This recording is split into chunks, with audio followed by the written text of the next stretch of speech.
Filmar sa viral video nila ni Krisa, it was edited to create an issue, pag-usapan natin yan.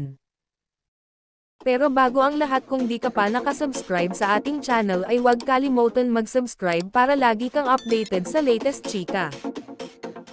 For the first time, nagsalita na ang fiancé ni Andy Eigenman na si Filmar Alipayo kaugnay sa kumakalat na issue with content creator na si Krisa Habibi. Ito ay matapos makausap ng King of Talk na si Boy Abunda ang engaged couple para sa special segment nitong My Mother, My Story, na ipapalabas sa darating na June 9. Kwento ng professional surfer kay Tito Boy, nakainom siya that time at nagkausap lang daw sila ni Krisa.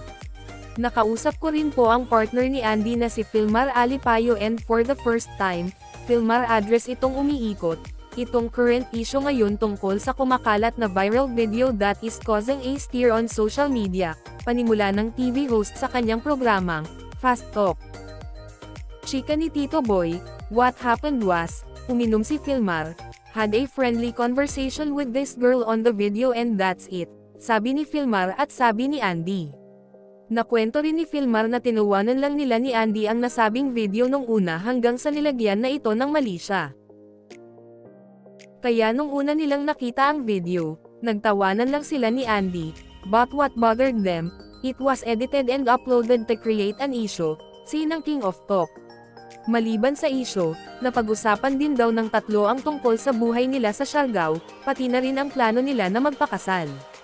Magugunita na naglabasan sa social media kamakailan lang ang malisyosong chika tungkol sa fiancé ni Andy na nakikipaglandian kay Krisa na siyang nag-upload ng viral video. Marami ang nagnega at nambash kay Filmar dahil dyan. Agad namang nagpahayag ng reaksyon si Andy patungkol sa kumalat na kontrobersya at sinabing wala siyang nakikitang masama sa ginawa ng kanyang future husband. He can go out with his friends, go drinking every once in a while, and chat with whoever he wants. No harm in that, ang pahayag ng dating aktres sa kanyang Instagram stories. Dagdag pa niya, what's shameful is purposely posting and editing a video to cause a stir, disturbing the peace of people and dragging them into their negativity, just for some social media attention.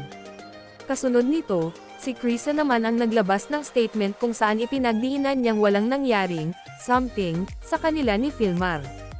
Hindi totoo ang inyong iniisip at hindi totoo ang mga naglalabasang issue sa social media, sambit ng TikTokerist.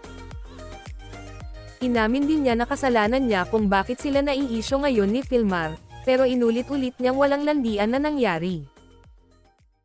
Anong masasabi niyo sa ating chismis ngayon? Mag-comment na at subscribe para updated ka sa latest chika na gaya nito. Maraming salamat po.